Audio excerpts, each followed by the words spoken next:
नमस्कार, बहुत स्वागत है आपका और आपके साथ मैं हूं रश्मि गौरी। एक्सप्रेस स्पेशल में आज हम बात करेंगे रायपुर के एयरपोर्ट पर हुए प्लेन क्रैश को लेकर। रायपुर के एयरपोर्ट पर छत्तीसगढ़ सरकार का हेलीकॉप्टर क्रैश हादसे की जांच के लिए डीजीसीए के अधिकारी पहुंचे हुए हैं। इसके अलावा राज्य सरकार की टीम भी जांच कर रही है। यह helicopter Italian helicopter manufacture company Agusta Westland का बनाया हुआ है। हेलीकॉप्टर 109 पावर एलिट मॉडल का है और इसे साल 2007 में छत्तीसगढ़ की सरकार ने सरकारी इस्तेमाल के लिए खरीदा हुआ था। डॉक्टर रमन सिंह की सरकार में इस हेलीकॉप्टर की खरीदी हुई थी और इसके बाद इस चॉपर में कई दौरे भी मौजूदा मुख्यमंत्री भूपेश बघेल ने भी किए हैं। इस हेलीकॉप्टर में 2 टर्बाइन इंजन थे और इस हेलीकॉप्टर में ऑटो पायलट, बेहतर लैंडिंग सिस्टम, नेविगेशन, मौसम रडार सिस्टम जैसी सुविधाएं भी थीं। अगस्ता वेस्टलैंड कंपनी इस चॉपर को एक बेहतर हेलीकॉप्टर बताती रही है। कंपनी का दावा है कि शहरी क्षेत्रों में और कठिन पहुंच वाले क्षेत्रों में फ्लाइंग के लिए इसे तैयार किया गया है। यह हेलीकॉप्टर 310 किलोमीटर प्रति घंटे की स्पीड पर उड़ सकता है, 10,000 फीट की ऊंचाई पर फ्लाई कर सकता है और इसे मिलिट्री और रेस्क्यू के इस्तेमाल में भी उड़ाया जाता है।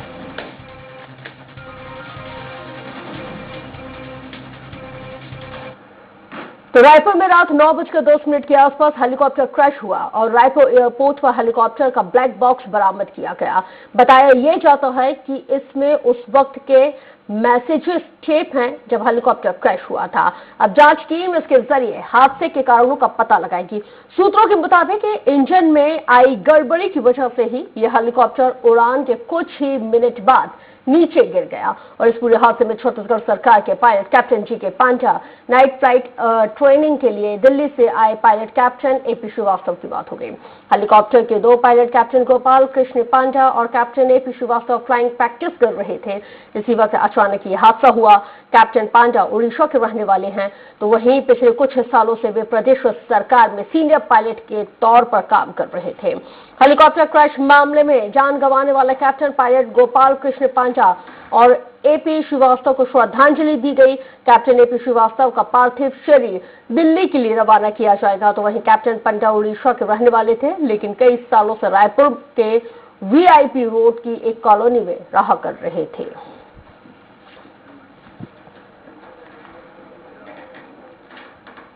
रायपुर के हेलीकॉप्टर क्रैश मामले में दिवंगत कैप्टन एपी श्रीवास्तव का शनिवार को 12 बजे दिल्ली में अंतिम संस्कार किया जाएगा।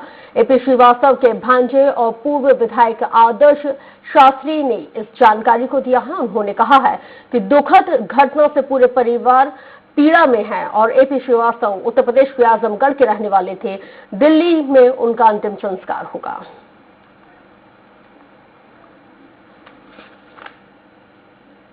और कल रात में ही दिल्ली में हम लोगों को मालूम पड़ा कि अचानक हेलीकॉप्टर लैंड कराते समय किसी तरह की दुर्घटना हुई, जिससे बहुत सर पे चोट लगने से उनकी डेथ हो गई। तो बहुत इस बात की पूरी परिवार को पीड़ा है, दुख है। और अब यहाँ से पोस्टमार्टम के बाद उनका पार्थिव शरीर दिल्ली ले जाएंगे। भी आई है। पांडा जी जो है यहीं पर बहुत हमसे थे, मेरे पारिवारिक मित्र थे। पांडा जी भी मेरे साथ बहुत अच्छा पारिवारिक संबंध था हमारा। बड़ा दुख है कि इसमें इतना दुख है कि सोच नहीं सकते हम। ईश्वर उनकी आत्मा को शांति दे। और कहाँ पर क्या हुआ है, कैसे हुआ, इसके बारे में भी हम लोगों को कुछ नहीं मालूम। हादसे को लेकर पूर्व मुख्यमंत्री डॉक्टर रमन सिंह ने कहा है कि दोनों कैप्टन की मौत बड़ी क्षति है। काफी अनुभवी पायलट थे। उन्होंने आगे कहा है कि मेरे साथ हुई इमरजेंसी लैंडिंग की याद ताजा हो गई है। हजारों फीट की ऊंचाई में हेलीकॉप्टर का संतुलन बिगड़ गया था। कैप्टन गोपाल कृष्ण पांडा का निधन मेरे लिए एक बड़ी क्षति है। लगातार वो सरकार के अगस्ता पायलट हेलीकॉप्टर को उड़ाते रहे। बहुत ही हम सबके लिए शॉकिंग है। छत्तीसगढ़ में पूरा समय उन्होंने दिया, छत्तीसगढ़ के सेवा किया उन्होंने। और निश्चित रूप से ये उम्मीद दूरसंचार में, पहाड़ में, रिमोट एरिया में होता है। हमारी आश्चर्य होता है कि रेलवे यानी एयरपोर्ट में इस प्रकार का हादसा हो जाए। इस वक्त लाइव जुड़ गए हैं हेमंत शर्मा, जिनके साथ चर्चा की शुरुआत है। हेमंत जी, अगर हम बात कर रहे हैं जिस तरह से ये पूरा हेलीकॉप्टर क्रैश हुआ है, सरकारी helicopter Agusta Westland 109 power elite crash हुआ है, पहली बार नहीं हुआ है, इससे पहले भी कई ऐसे हादसे हो चुके हैं। इन हादसों से आखिर क्या सबक लिया?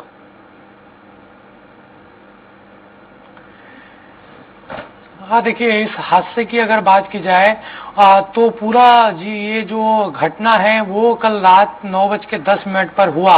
वहां पर फ्लाइंग प्रैक्टिस जो कैप्टन गोपाल पंड्या है, हाँ। और इसके अलावा एपी श्रीवास्तव वो यहाँ पर कर रहे थे, और जैसे ही वापस लैंडिंग वहां पर हो रही थी, कुछ तकनीकी खराबी हेलीकॉप्टर में आई और फिर जो हेलीकॉप्टर है वो क्रैश हो गया। इससे गंभीर रूप से दोनों घायल हो गए थे। इलाज के दौरान दोनों की मौत हो गई। आज सुबह उनका पोस्टमार्टम हुआ और जो एपी श्रीवास्तव है उनके पार्थिव शरीर को दिल्ली के लिए रवाना कर दिया गया है। इसके अलावा जो गोपाल कृष्ण पंड्या हैं उनके पार्थिव शरीर को मौलसरी विहार स्थित उनके घर ले जाया गया है, जहां पर अंतिम दर्शन के लिए वहां पर पार्थिव शरीर को रखा गया है। थोड़ी देर बाद देवेंद्र नगर स्थित मुक्ति धाम में उनका अंतिम संस्कार होगा। जरूर आपने ये कहा कि पहले भी इस तरीके की जो चीजें हादसा है वो हो गया है और उससे क्या सबक इस बार लिया गया। देखिए, अभी प्राथमिक तौर पर जो जानकारी मिली है रस का, वो यही है कि तकनीकी खराबी वहां पर हेलीकॉप्टर में आई थी। प्राथमिक तौर पर ये जांच में सामने आई है, लेकिन वहां पर जो अधिकारियों की टीम है जो दिल्ली से आई है GTCA की, वो जांच कर रही है। इसके अलावा ब्लैक बॉक्स को टेल रोटेटर में जो गड़बड़ी आई जिसकी वजह से यह हादसा हुआ है, और टेल रोटेटर की ये गड़बड़ी पहली बार नहीं है। अगस्ता वेस्टलैंड मतलब सबसे ज्यादा हाई टेक्नोलॉजी वाला चॉपर है, और उसमें भी अगर क्योंकि जिससे जो सुविधाएं देने के लिए जिस टेक्नोलॉजी का इसमें इस्तेमाल किया गया है, जिन मापदंडों को इसमें रखा गया है, उसके बेस पे ही इसकी खरीदारी की गई थी। और टेल रोटेटर में अगर गड़बड़ी है तो गंभीर सवाल है कि एक बार नहीं, दो बार नहीं, कई बार ऐसा हो चुका है। देखिए, इस हादसे के बाद एक नहीं कई तरह के सवाल खड़े हो रहे हैं। समय समय पर हेलीकॉप्टर की तकनीकी रूप से जांच होती है। अब इसमें इसकी जांच कब हुई थी, कितने अंतराल में इसकी जांच होती है, ये जांच के बाद सामने आ पाएगा। लेकिन इसमें चूक तो नजर आ रही है, क्योंकि पुराना जो हेलीकॉप्टर है अगस्ता का जो क्रैश हुआ है वो काफी पुराना हो गया था, और सरगुजा संभाग का जो दौरा भी CM भूपेश बघेल का चला, उसमें अधिकारियों के जो टीम है वो इसी हेलीकॉप्टर के जरिए उन्होंने दौरा किया था। मुख्यमंत्री भूपेश बघेल के लिए किराए का हेलीकॉप्टर लिया गया था अगस्ता हेलीकॉप्टर पुराना होने की वजह से। तो निश्चित तौर पर कुछ न कुछ खामियां इसमें तो निकलकर सामने आई है। इसमें दोषी कौन है, जांच आखिर क्यों नहीं की गई थी, तकनीकी अगर दिक्कतें थी तो ये सब जांच के बाद ही क्लियर हो पाएगा। फिलहाल 15 साल पहले साल 2007 में अगस्ता वेस्टलैंड का यह हेलीकॉप्टर खरीदा गया था, और अभी 15 साल ही हुए हैं, और उसके बाद इसमें इतनी बड़ी छोटी बड़ी हर तरह की खामियां हम देख रहे हैं। इसके साथ ही ये कोई पहली बार ऐसा नहीं हुआ है। जून 2021 की भी अगर हम बात करें तो भैयानाथ में लैंड करते हुए इस हेलीकॉप्टर का कांच क्रैक हुआ था। उस वक्त उसमें स्वास्थ्य मंत्री TS सिंहदेव भी सवार थे। अगस्ता वेस्टलैंड में के इसी अगर हम हेलीकॉप्टर की बात करते हैं, अगस्त 2019 में मंत्री अमरजीत भगत को लेकर सरगुजा से आते वक्त हुआ हेलीकॉप्टर का फ्यूल खत्म हो जाता है, इसकी जानकारी भी नहीं मिल पाती है। फिर 2016 में अगर बात करें, तत्कालीन कृषि मंत्री बृजमोहन अग्रवाल को लेकर हेलीकॉप्टर नारायणपुर जा रहा था, रास्ते में फिर फ्यूल की सप्लाई भी इसमें बंद हो जाती है। लापरवाहियां हैं, और लापरवाहियां यहाँ पे DGCA के लेवल पर भी हो रही हैं।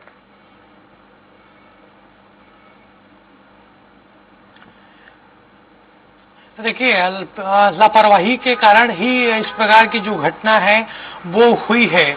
और अगस्ता जो हेलीकॉप्टर है उसको ये पहली दफा नहीं है कि विवाद होता रहा। समय समय पर इस हेलीकॉप्टर को लेकर विवाद होता रहा है। आपने जिस घटनाओं का जिक्र किया उस दौरान भी ये चीजें निकलकर सामने आई थी और ये बात उठी थी कि आखिरकार इस हेलीकॉप्टर में बार बार तकनीकी रूप से खराबी क्यों आ रही है। आपने टीएस सिंहदेव का जिक्र किया था, वो जब अंबिकापुर से लौट रहे थे। बिजमोहन अग्रवाल का आपने जिक्र किया। समय समय पर ऐसी घटनाएं इस हेलीकॉप्टर के जरिए हुई है, लेकिन उसके बावजूद ध्यान न दे पाना कहीं न कहीं अधिकारियों की लापरवाही इसमें साफ तौर पर नजर आ रही है। वर्तमान में बात की जाए तो प्रदेश सरकार के पास एक ही ये अगस्ता हेलीकॉप्टर था जो सरकार का था, बाकी किराए पर लेकर अभी मुख्यमंत्री खुद दौरा कर रहे हैं। तो निश्चित रूप से लापरवाही हुई है, इस लापरवाही की जांच हो रही है और डीजीसीए के जो अधिकारी हैं उनसे हमारी बातचीत हुई थी, जो रायपुर एयरपोर्ट के डायरेक्टर हैं उनसे भी बातचीत हुई थी। उनका साफ तौर पर कहना है कि सूक्ष्मता और बारीकी से डीजीसीए जांच करती है और उन्होंने इस मामले में ही जांच शुरू किया है। एक रिपोर्ट बनाया जाएगा, एक बिंदु तैयार किया है 10 से ज्यादा पॉइंट का, उस बिंदुओं के आधार पर जांच चल रही है और जांच के बाद जो दोषी होगा उस पर कार्रवाई होगी और आगे आपको इस रोक तरह रही हूँ, की जो हादसे हैं वो न हो इसके लिए। हेमंत जी रोक रही हूँ आपको। इस वक्त हमारे साथ छत्तीसगढ़ संपादक संजय उपाध्याय जी भी जुड़ गए हैं। संजय जी, जिस तरह से ये पूरा हादसा हुआ है, बड़ी क्षति है, हमने अपने कैप्टन को खो दिया, इस क्षति की तो भरपाई कभी नहीं हो सकती, लेकिन जो लापरवाहियां होती जा रही हैं उन लापरवाहियों पर हम कब लगाम कस पाएंगे? देखिए, पहले तो बड़ा दुखद हादसा है जिसमें दो जो पायलट हैं उनकी जान गई है। काफी सीनियर पायलट थे और काफी दिनों से छत्तीसगढ़ से लगातार जुड़े हुए थे। पूर्व मुख्यमंत्री के साथ भी कई टाइम में वो साथ रहे थे, तो बड़ा लंबा अनुभव था। ये नहीं कहा जा सकता कि वो कोई नए पायलट थे या फिर उन्होंने कोई जानबूझकर ऐसी बातें की होंगी। अभी किसी भी निष्कर्ष पर पहुंचना, किसी भी निष्कर्ष पर पहुंचकर ये कह देना कि तकनीकी खामी थी, ये हुआ वो हुआ, ये थोड़ी जल्दबाजी होगी। थोड़ा सब्र करना पड़ेगा, थोड़ा इंतजार करना पड़ेगा, क्योंकि जांच हो रही है। जांच पहले पूरी हो जाए, क्योंकि डीजीसीए की टीम यहाँ पर पहुंच चुकी है। राज्य सरकार ने भी अपनी तरफ से जांच की घोषणा की है और ये भी जांच चलेगी। और जैसा हेमंत बता रहे हैं कि 10 से अधिक बिंदु तय किए गए हैं जिस पर की जांच होगी। और जब भी ऐसी कोई घटना होती है तो उसकी डीजीसीए स्तर पर जो जांच होती है तो वो पूरी मुकम्मल जांच होती है, कंप्लीट जांच होती है और उसके बाद उसका परीक्षण किया जाता है, प्रति परीक्षण होता है। फिर उसके बाद किसी निष्कर्ष पर पहुंचा जाता है कि आखिर वजह क्या थी। पहले की जो तमाम घटनाएं बताई जा रही हैं, जाहिर तौर पर ख्याल से राष्ट्रीय, अंतर्राष्ट्रीय, वैश्विक स्तर पर ऐसी हजारों लाखों घटनाएं हुई होंगी। तो ये कुल मिलाकर मामला होता है तकनीकी खामी का। तकनीकी खामी की क्या वजह थी, ये बड़ा विषय होता है। चीजें ये भी देखेगा डीजीसीए की इसकी रूटीन जो चेकिंग होती है, जो परीक्षण होता है, वो लगातार हो रहा था कि नहीं हो रहा था। लेकिन मुझे ये नहीं लगता कि इसका रूटीन परीक्षण नहीं हो रहा था, क्योंकि जो हम देख रहे हैं कि विकास यात्रा में ये पहले हेलीकॉप्टर इस्तेमाल हुआ। अभी जब मुख्यमंत्री भूपेश बघेल सरगुजा के दौरे पर थे तब यही हेलीकॉप्टर साथ में था और अधिकारियों को अधिकारी इस पर, राज्य शासन के बड़े अधिकारी इस पर सवार थे। तो उस दौरान नियमित इसका परीक्षण किया जा रहा था। इसकी जो तकनीकी जो तमाम जो चीजें हैं उन्हें देखा जा रहा था और वो उस पूरे पैरामीटर पर सही पाया गया होगा, तभी इस हेलीकॉप्टर का उपयोग इस दौरान किया गया, मेरा ये मानना है। तो अब जब गुरुवार को, चूंकि एक दिन बुधवार को पूरी टीम लौटी थी, गुरुवार को एक दिन बचता है, तो रूटीन में एक इसका परीक्षण किया जाता है, जांच की जाती है हेलीकॉप्टर में क्या खामी है, या फिर एक जो कहा जा सकता है कि उड़ान होती है वो की जाती है। तो वही कल दिन था कल का, और इस दौरान जब हेलीकॉप्टर लैंड कर रहा था तो लैंड करने के दौरान ये पूरा हादसा हुआ है, जिसमें कि ये बड़ी संजय जी जो जानकारी प्राप्त हुई है, हाँ संजय जी जो जानकारी प्राप्त हुई है उसके हवाले से ये है कि इसके इंजन अपनी क्षमता से अधिक उड़ान ये भर चुका था। एक बार इंजन बदला जा चुका, इंजन बदलने की प्रक्रिया शुरू हुई लेकिन वो भी मुकम्मल तौर पर नहीं हो पाई, और जिसके चलते वीआईपी दौरे के लिए इसका इस्तेमाल भी कम कर दिया गया, जिसकी वजह से हम देख रहे हैं कि मुख्यमंत्री भूपेश बघेल खुद एक मतलब किराए के हेलीकॉप्टर चॉपर से ही अपने दौरे में इस्तेमाल कर रहे हैं। मेरे ख्याल से ये अलग अलग सोर्स से, अलग अलग जगहों से आ रही खबरें हैं। और मैं जैसा बार बार कह रहा हूँ, बार बार ये बात बता रहा हूँ कि जब तक कि एक आधिकारिक टीम, एक जो जिम्मेदार टीम है, जब तक इसकी जांच नहीं कर लेती, इसकी जांच करने के बाद कोई निष्कर्ष नहीं निकालती, तब तक ऐसी खबरों पर किसी भी रूप में ध्यान देना ठीक नहीं होगा। क्योंकि अफवाहें बहुत सारी हैं, बहुत सारी ऐसी बातें हो रही हैं, बहुत सारी ऐसी बातें बताई जा रही हैं। लेकिन ये कहना कि ये हेलीकॉप्टर इसलिए अधिकारियों के साथ था क्योंकि इस पर मुख्यमंत्री नहीं बैठना चाहते थे, सरासर गलत है।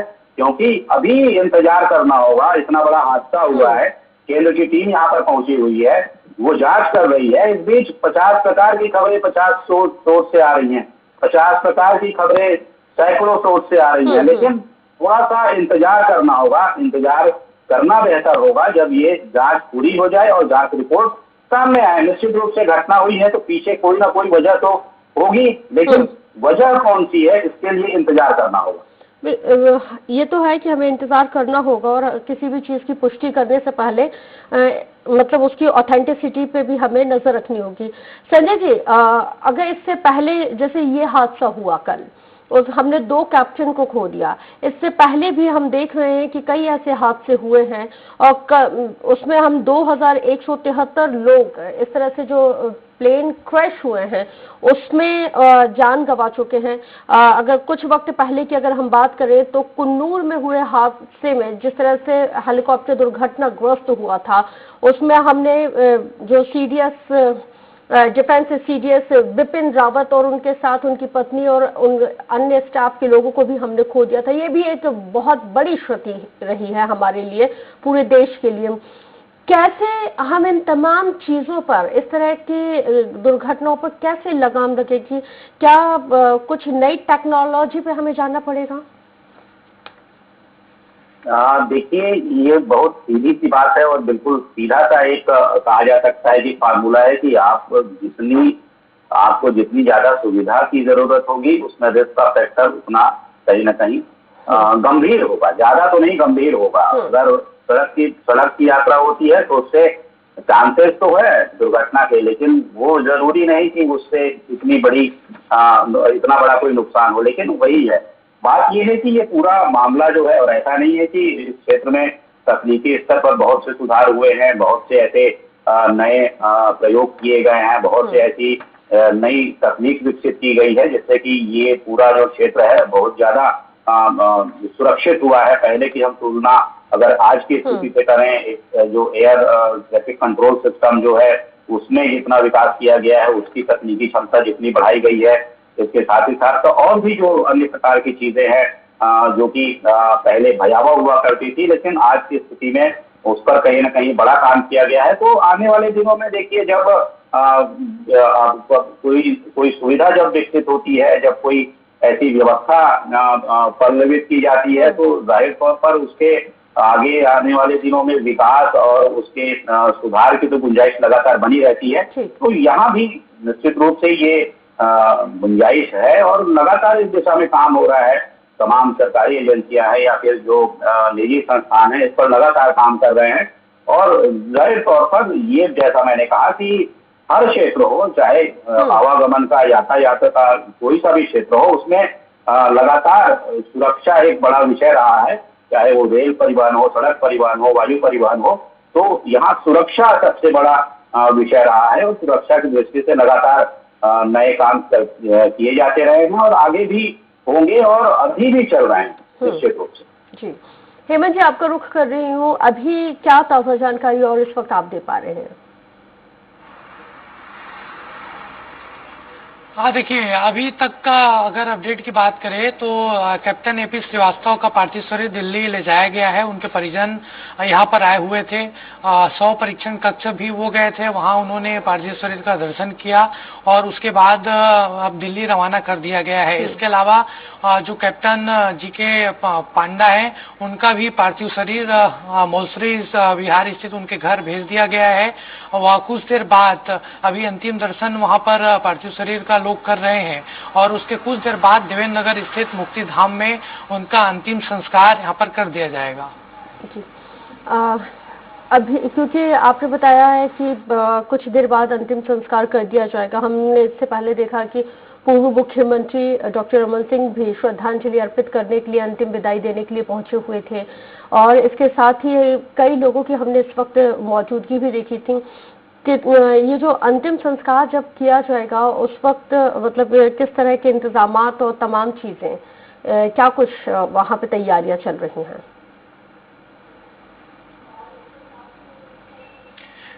देखिए, कैप्टन जी के पांडा काफी अनुभवी पायलट थे और छत्तीसगढ़ के खास करके रायपुर के बहुत से जनप्रतिनिधियों से उनका खासा वहां पर लगाव था, परिचय था, और जैसे ही उनके निधन की सूचना लोगों को मिली, बड़ी संख्या में लोग मरचूरी भी पहुंचे थे। इसके अलावा उनके घर पर भी यहाँ पर अंतिम दर्शन के लिए तांता लगा हुआ है, लोग पहुंच रहे हैं। और अगर तैयारी की बात की जाए तो देवेंद्र नगर मुक्तिधाम में तैयारियां की गई है और लोग भी वहां लोगों का पहुंचने का सिलसिला शुरू हो गया है। पुलिस की टीम भी वहां पर मौजूद है और सभी चीजों को लेकर तैयारी वहां पर पूरी हो गई है। पहले 2:30 बजे का वक्त दिया गया था उनके अंतिम संस्कार का, लेकिन पोस्टमार्टम में समय लगा और इसी वजह से अंतिम संस्कार का जो समय है वो बढ़ गया है। अब ये संभावना जताई जा रही है कि शाम 5 बजे के आसपास उनका जो अंतिम संस्कार है वो देवेंद्र नगर। हेमंत जी, नजर बनाए रखिएगा, अपडेट आपसे लगातार लेंगे। शुक्रिया जानकारी साझा करने के लिए। संजय जी, आपका भी शुक्रिया हमारे साथ जुड़ने के लिए।